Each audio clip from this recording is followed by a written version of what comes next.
Today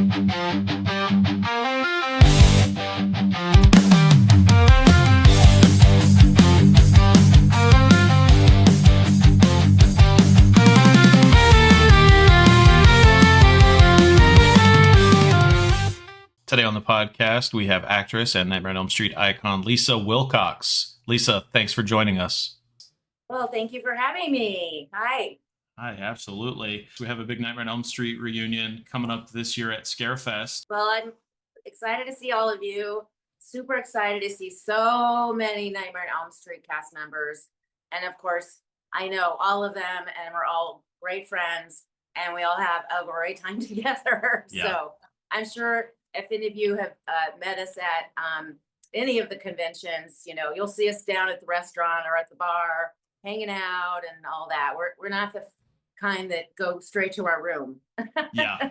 We engage. Yep. I can attest to that. Been around the crowd several times in different cities and different conventions. It's always a good time. Can you tell us a little bit, how did you get into the business, into acting? Well, it was interesting because I had never had an intention to become an actress, but in ninth grade in Missouri, that's where I grew up, there was a play, the TV show MASH? Mm-hmm. Sure. So there was originally a play. And so I did audition for that, and I got a small role, Ms. Randazzle. So think of, I'm a secretary, and in the pencil skirt and the high heels and the red lipstick and that kind of thing. And it was more of a kind of a break, and our scene took place in front of the curtain. Only 2 scenes, so it's openings, 400 people in the school auditorium, right? And I come out and I'm walking with my steno pad and whatnot, and I don't know if you know what footlights are, but footlights are the lights that are built into the stage, right at the very edge of the stage. Mm-hmm. And they could be either up and lit, or they could be down and locked. Well, one of them was not locked. And this is where I have to walk. I walk on it, my foot goes down. I have these strappy stiletto heels that's now like dangling off my ankle, literally center stage. And then I'm the secretary, and then the boss is sitting at a desk, and that's who I'm supposed to sit on the desk and this and that. We start to improv. I didn't even know. And he's like, well, you've had a little too much to drink there, Ms. Randazzle, And the audience is laughing, and they think this is part of the skit, the scene, which it is not. And I literally trapped, and mind you, everything's gone flying. I mean, just imagine.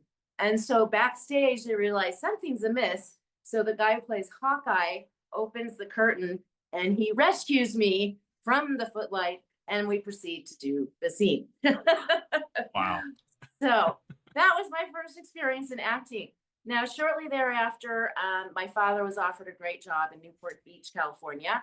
So moved the whole family to California.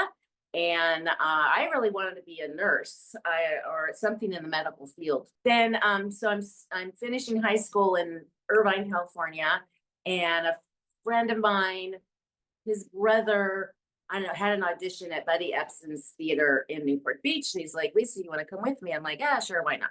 So I go down with him, and I'm just sitting in the audience watching the auditions, and this lady keeps poking my shoulder, Jane Nye. She's the producer of this play. She's like, you're auditioning for this play. I said, no, I'm just here with a friend. She was very, very persistent. So I'm like, all right. So I get up, audition for the role of girl in Lanford Wilson's play, The Hot L Baltimore. And I get the role, the lead role, 900 lines, by the way, 8 monologues, and oh my gosh. And that's when I got bit by the bug, as it were, for acting. So, and this was equity waiver. And mind you, I'm still going to high school, but I did play after play after play through high school, and then went to UCLA and have a theater arts degree from UCLA. Growing up, what were some of your favorite things to watch? What really intrigued me in the beginning was the old black and white movies like Dracula. I loved the Disney Sunday movies and all the Disney movies, you know, Mary Poppins and Winnie the Pooh and that kind of thing. So I can't say there's anyone specific, you know. It wasn't until I got bit by the bug, you know, I started to follow certain actors and whatnot. So one of my favorite actors in films, actually, two of them really. I love the Godfather series. I just think Al Yeah. Pacino is brilliant. And I just watched the series again recently. Yeah. And I've watched it several times. Many. Yeah. I love the Godfather series. It's just the acting and visually and the story, and it is so captivating. Probably even over Godfather is Sophie's Choice, Meryl Streep. What a story! And again, her performance is just riveting, just riveting. So, yeah. So I'm going old school. So let's talk about some of your film credits. Your first film credit, give me an F. Tell me about how you ended up here. I was going to UCLA, and it was I think I had the opportunity to audition through a background agent back then. I think he's still around. So I got this basically featured extra role, and I had to take a quarter off school, and which they let me. Of course, I had to make up that time, you know, at one point. But actually, it was a great learning experience because I got to be on a film set. Right. And how that all works, you know. And give me an F. The original title when I did it was called The Big Cheer. And it's about 4 cheerleading squads that are competing against each other. And there's one squad called the Ducks, and they're like the goody two shoes. Well, our squad, we were the Demons. Yeah. And mind you, this is before Nightmare on Elm Street. Right. It's kind of ironic, right? Yeah. And we were like the sexy, you know, smoked. We wore, you know, black and red, you know, and this kind of thing. And actually on IMDb, I saw there's a picture of me and the other demons with this red car. Oh my gosh. Yeah. So we're gonna show it right here. You are. Yep. Yep. It's absolutely hysterical. Wow. So it you know, it was a great experience. But I also learned how sneaky producers can be. Okay. Because this is called the classic TNA movie. And so they were like trying to bribe girls. Will you do a headstand and not wear a bra? You know, we'll give you an extra $50. Will you swim naked in the pool? We'll give you an extra $100. So this kind of thing was going on. Wow. Some of the girls did it. Some of the girls didn't. Sure. I didn't. Sure. But it was like, wow, okay, you really got to be on your toes, you know? 1998, you did a film, Watchers Reborn, with Mark Hamill. Yeah. So we've got a visual here. This is you and Mark. Tell me about that experience. So that one was not an offered role. I had to get it, you know, audition. And the funny thing is, Watchers by Dean Koontz is they did 4 films, but the original book is written by Dean Koontz. And when I was doing Nightmare 4, I was reading in my downtime in my trailer. I was reading Watchers. So it was very interesting. Wow.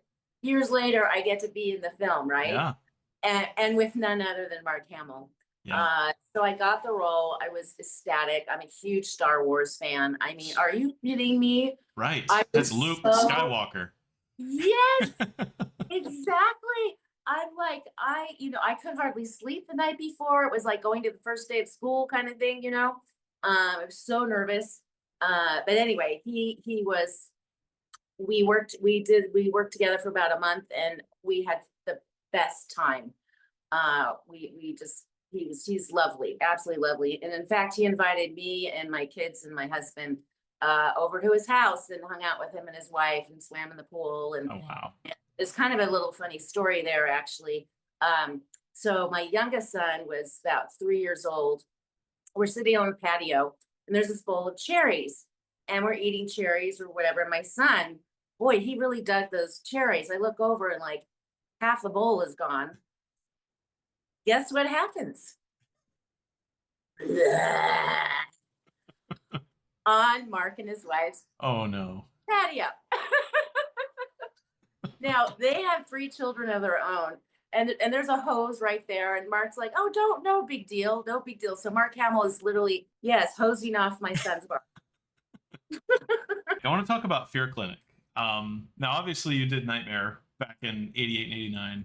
Fear Clinic and going back to what you said about wanting to be a nurse, I thought that was kind of ironic because, obviously Nurse Owens in Fear Clinic and you worked with Robert. How was that all those years later? Oh gosh, it was just it was remarkable. What can I say? And I just love Robert. He loves us, and so it was really fun to just do something still in a horror genre, but completely new, different story. And Yeah. he didn't have to wear the Freddy makeup, you Right. know. And it was very stylized too, what we were dressed in and whatnot. And I mean, and Danielle Harris was in it. Hmm. Kate Hodder was in it too. Remarkable cast. Yeah.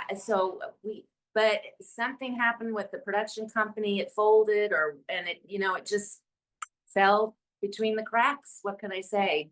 Really a bummer. Another one I want to talk about, Savage with Martin Cove.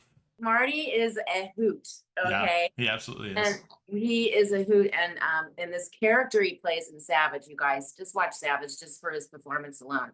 He's so creepy. He's so talented. Yeah. Like, we're literally like out in the boonies of Georgia, Yep. can't remember the town, but the town was just out of a postcard. It was just so picturesque and so Americana. And yeah, we we had a good time. And in that one, I'm a pregnant lady, so that was interesting to wear the Yeah. the belly, I mean, and all that. The Intruders. This is another one of those movies that I kind of wanted to highlight because of who you got to work with. So tell us a little bit about this. Well, Stephen Bauer, he was so handsome. Oh my gosh, tall, totally cute, total cutie pie. And he plays a very interesting character, kind of multi-personality. And I play the psychologist, trying to help him. And we filmed that in this beautiful place in California, this ranch that had like camels and things. I mean, it was it was really wild. Another one where, wow, Stephen Bauer. I Right. mean, we all know him the most from Scarface. Stephen Bauer has a presence, and Scarface is one of those classic top, Yep. you know, Watch it on 10 loop. kind of films. So yeah, so to get to work with him was, yeah, pretty awesome. And again, though, he's playing this very confused character in the Intruders, and I am his psychologist. The House That Eats Flesh.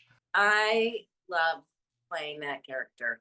Okay, so it's literally about a house that eats people. Okay, and I'm Mama, and this house has had a generation before, and I'm carrying on the next generation to make sure this house gets fed. Sure.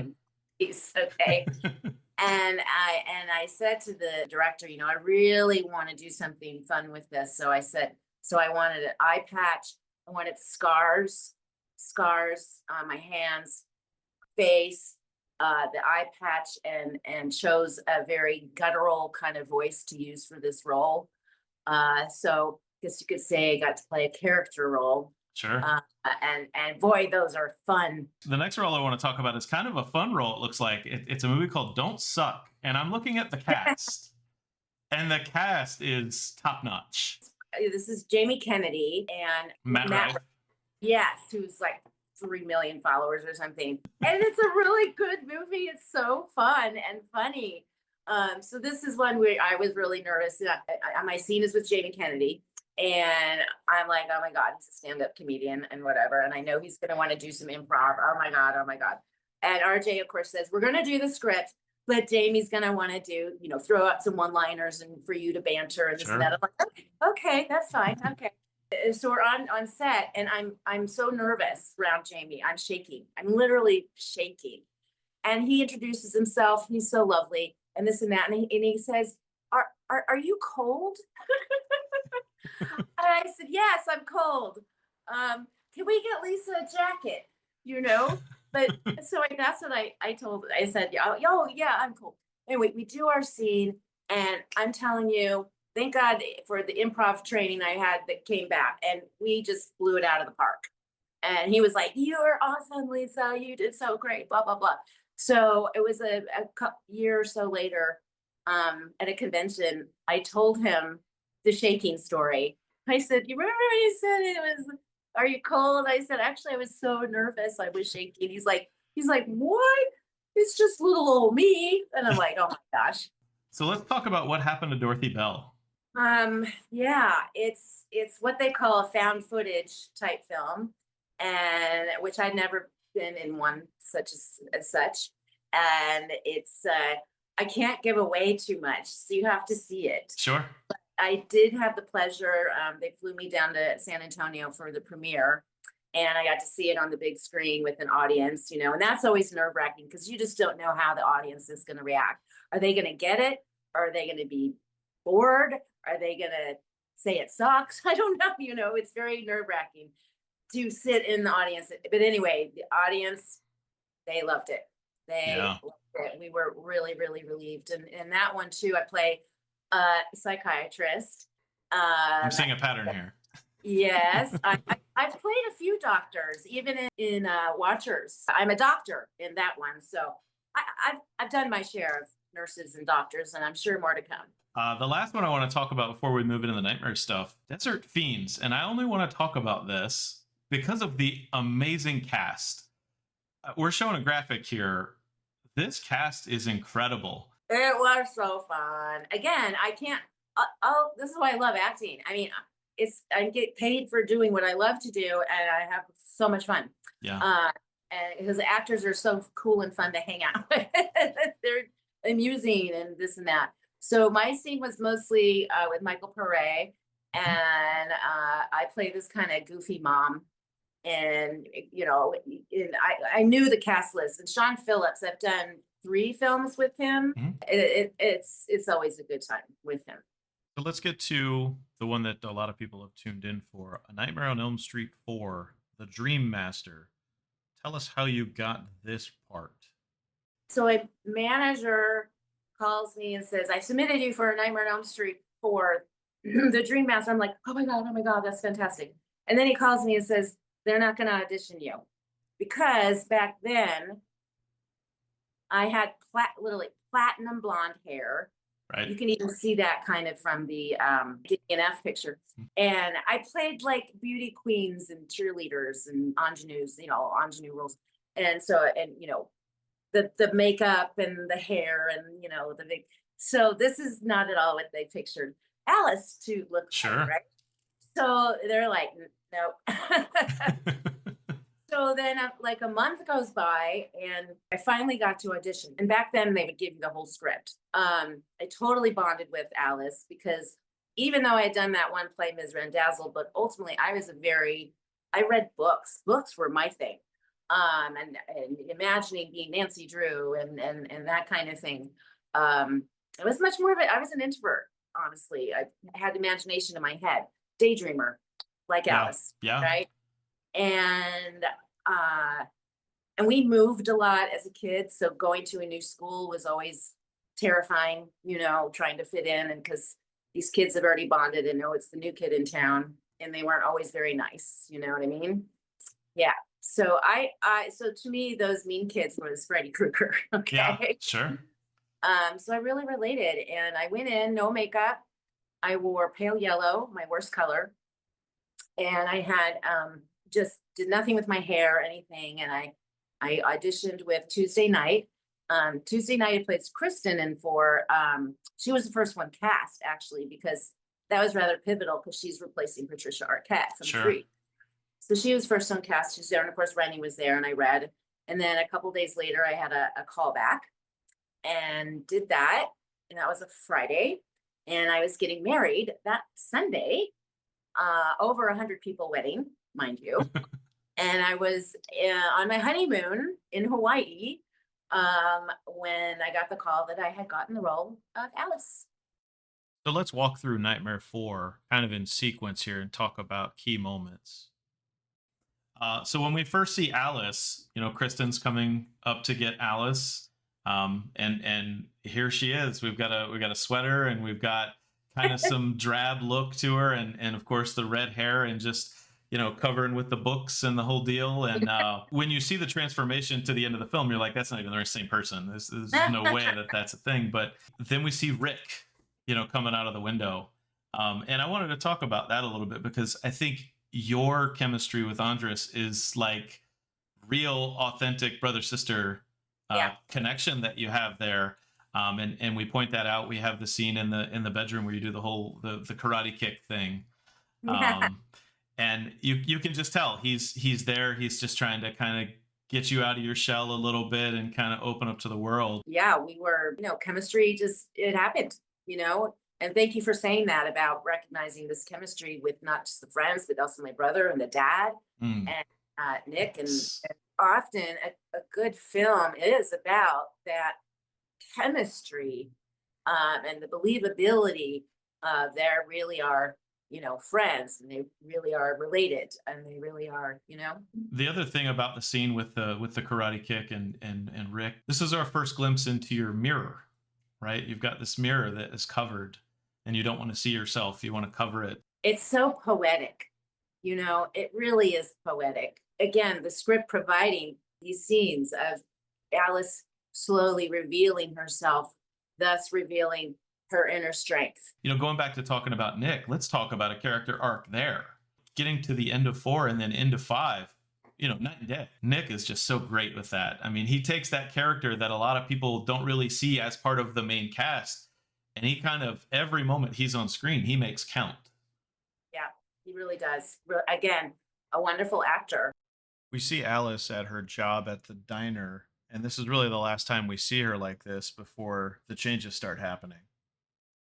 When we first start to see a real change, Kristen has found that Joey and Kincaid didn't make it back. And you see Kristen, and she comes to the cafe, the diner, and you guys kind of all leave together. You and Rick and Dan and Kristen, you leave and you go to this house. And here are some fun pictures that you sent me. And this is the same outfit that Alice was wearing in that scene with Kristen and Dan and Rick. This is Alice, right? No makeup, red hair. So thank you for sending those. Those are great. So then we get to the scene where Kristen pulls you into a dream. And this is, as we know from part 3, this is Kristen's power, right? She can pull people into dreams. Up till now, you're a dream expert, but you haven't had any exposure to any of this. And so now Kristen physically pulls you in, right? And we've got some great pictures that you were able to send here, and going back to with the rents kind of falling out on your nightgown and everything. These are great. But after Kristen gets tossed, we see her say, Alice, you'll need my power. From that moment forward, you have changed. You are visibly different from that point forward. What was it like working with Tuesday? I know you didn't have a ton of screen time together, but she is just so talented. We really liked each other. We all really liked each other, Years later, Tuesday and I started a business together, actually, called Toe Brights, which we did for about 9 years or so. She's an amazing singer, songwriter. And I would go see her gigs and stuff like that. And I remember we didn't really stay in contact, but then we bumped into each other in Studio City, where we were both living, and talked like for an hour and a half. And we started Toe Brights, and we were talked every night, and grew our business and this and that. So that was just a wonderful time. So our next death is Sheila. What did that scene, how did that go? Well, what I remember in that scene is the classroom. Mm-hmm. They did this great bird's eye shot, and they were telling me and everyone, the more you shake the desk, the better it looks from up here. Yeah. Okay, so we're shaking that desk, And then I remember too, then the Alice screens and the windows explode, Yeah. right?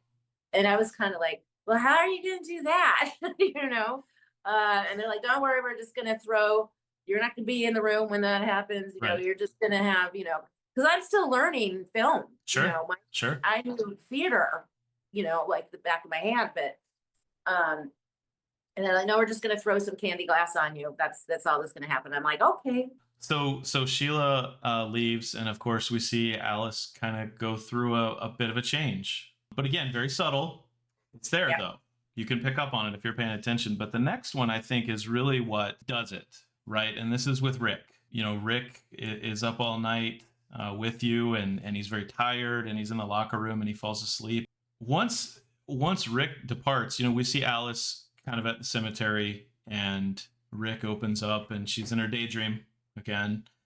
And you kind of have that interaction. And that interaction to me is just so sweet because you can see visually Alice wanting so badly to believe that her brother's still around, but finally understanding that we got to stop all these daydreams. Like, we're going to get things on track. And I think that's really where everything shifts for Yeah, Alice. it's like Alice is like, this is serious. Yeah. This is serious. I have to be the gatekeeper. Yeah. I have to take action. I cannot allow myself to go into daydream world again. This is no more time for that. And it's her growing up and accepting a responsibility she's maybe afraid to accept, but there's no choice, and she realizes that. Yeah. And to me, that kind of reflects our in our own lives. You know, we go, okay, this behavior I'm doing is not good, Mhm. and I have to change now. I have to change. And so we see Alice and Dan and Debbie here, and there's a plan. We're going to get together later, and we're going to figure out how to stop this. So then we see Alice kind of go home, and this is a fun sequence for me because, you know, she's trying to get out of the house later.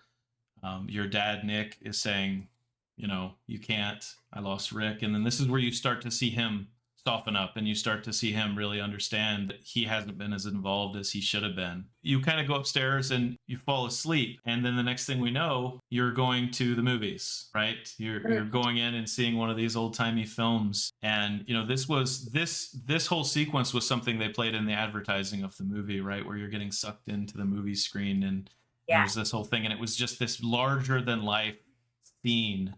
But then we get to a point where you're in your diner, and this is where we run into old lady Alice. Tell me about that whole thing. And we've got some photos that you sent me here for the makeup. It was so fun because I was, how old was I at the time? In mid-20s, you know, and playing, you know, 16, Sure. whatever. But anyway, but they had to try old age makeup 3 different times, 3 different ways to get me to look old. In fact, my mom and I look so much alike, and they considered having my mom play old Alice. Yeah, and she's not an actor or anything, you know, but she looked too young. Sure. So anyway, Harold is the one ultimately who did, you know, did the makeup, and again, it was like getting to play a character. Yeah. It was really fun. I mean, I changed the way I move and walk, and the way I held my head, my voice. You Yeah. know, it was a blast. I mean, that kind of stuff is like an actor's dream. Of course, out of nowhere, who's sitting beside you? We've got Freddie. You sent us a picture of Robert here with a pizza, and we're looking at that. Great behind the scenes photo. And this leads right into Debbie's big scene, right? She's working out, and we see Freddie pop up, and we have the infamous transformation scene, which still hurts everybody's elbows to this day. We've got a visual here to show all of that. But that really sets up Alice, kind of the full transformation, and she's ready to just take on Freddie. What is your mindset going into that part? It's her ultimate, like, screw this, fully reveal herself, Mm-hmm. and get down and dirty. Yeah. And she's ready. Yep. And no more of this crap. And there's fear, which I think comes through a bit. And it's a deep breath moment, you know. I just love the scene too, with the music and gearing up and everything. Absolutely. I know a lot of you guys out there love this. I've got a graphic up right now. If you look at Alice in the beginning and Alice now, it's a different person. It's not even the same person. So big transformation there. So then we get to our Freddy fight, right? And ultimately, and there's this great scene where you would put a mirror up and you burn a hole through Robert. And, you know, we have this giant chest of souls, and we see all of these things happening. And you have now freed all of these souls, and you've defeated Freddy. How was filming that whole sequence? It looked like there was a lot of choreography there. There was a lot. I mean, the fight scene in the church, and stuff with Freddie, and we spent quite a bit of time in that church. I had amazing stunt doubles. Oh my gosh. I mean, Olympians who, like, for instance, when I jump over him in the church, well, I started it. I did the cartwheel, Mhm. but then it cuts to these Sure. stunt doubles and wires and, you know, all this. Oh my gosh. lot of setup, Yeah. lot of work. And, but I mean, I remember there'd be days where there'd be like me and 3 or 4 other Alices all dressed in the Alice gear, Hmm. floating around, having a wig on. They have a wig on, whatever. It was pretty funny. Yeah, I can imagine. It's like, oh, there's Alice. There's another one. Oh, that's Alice. Oh, there's one. So as we wrap up Nightmare 4, Tell us about working with Robert. Oh, he's just lovely. Robert England is lovely. I mean, kind of one of the benefits, I guess, of having that rinse in my hair and having to spend time in that mic chair with the rinse, blah blah. He's getting his makeup put on, so we had many opportunities to chat and this and that. And it's so funny that he's becoming Freddie, and he was like remodeling a bathroom or something or a kitchen, and we were talking. I love interior design and stuff, so we were chatting about that. Talking about grout colors and as he's in the makeup chair with Harold, and Harold's poking away at him, and he's getting the pieces glued. It was pretty surreal, honestly. yeah, It was one of my most amazing experiences in my life. So we'll come back to another episode and we'll talk about Nightmare 5. Closing thoughts, Scarefest. Any last words on Scarefest coming up this year? just can't wait. I mean, I don't remember the last one I've done, but I think it's been a while, and I know I've done a few over the years. It may never happen again. Yeah. With this many cast members A lot. together, and with Robert and everything. So yeah, we're like we can't wait. Lisa Wilcox, the legend that brought us Alice Johnson, thank you so much for joining us. We look forward to talking with you in the future episode. Okay, very good. All right. Bye, Thanks so guys. much.